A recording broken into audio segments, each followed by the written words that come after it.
Welcome to the MUSE Vinyl Cutter Setup video.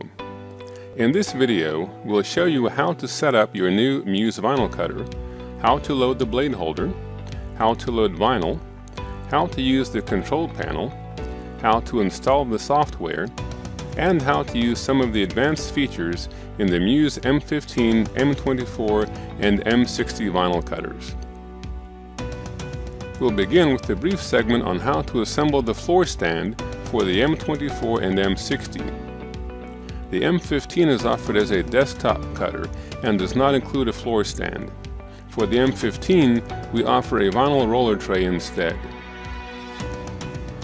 Let's begin. The floor stand comes in a separate box. Begin by opening the stand box and assuring that you have all the parts and tools needed for assembly. When you open the stand box, you should have 2 feet, 4 casters, 2 vertical support beams, 2 cross beams, 2 cutter support tabs, and several bags of fasteners. The fasteners should include 16 9mm M8 hexagon screws with matching nuts, 4 panhead Phillips head screws and washers, and 4 flat Phillips head screws. You'll need a few simple tools for assembly. These include a 9mm Allen wrench, a crescent wrench, and a Phillips head screwdriver. We also recommend a level if you have one handy. Once you've gathered your tools and verified that you have all the parts, it's time to begin. Start by connecting the vertical support legs to the feet. This requires use of the Allen wrench and crescent wrench. Insert the 16mm bolts through the holes. Place a nut on the bottom side of the bolt and use the crescent wrench to hold the nut while you use the Allen wrench from the other side to insert it into the aperture. Use this technique to set all the bolts needed to assemble the stand.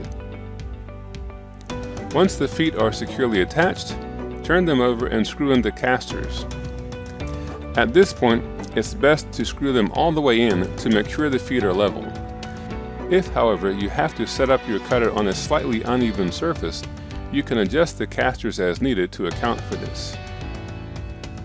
Now that the legs have feet, attach the central cross beams. These provide rigidity to the stand. Here's a tip. At this point, it's a good idea not to tighten the bolts fully. Leave them just a smidgen of wiggle room for a final adjustment later. Once the cross beams are attached, use the same tools to attach the media bracket arms on the sides. These are notched at right angles where the bracket connects to the vertical beam, so that it's easy to install them correctly.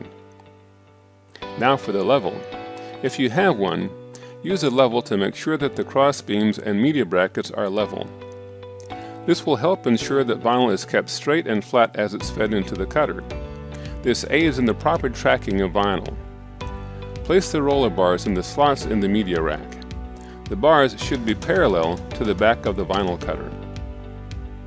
You're almost done. Place the cutter support tabs on top using the Phillips screwdriver and screws. This is the mounting plate that secures the vinyl cutter to the floor stand.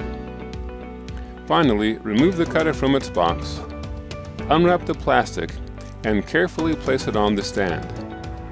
Depending on the size of your cutter, this step may require 2 or more people. The rubber feet on the bottom of the cutter should align with the mounting tabs. Once the cutter is properly aligned, drive 4 screws in the bottom to secure the cutter to the stand.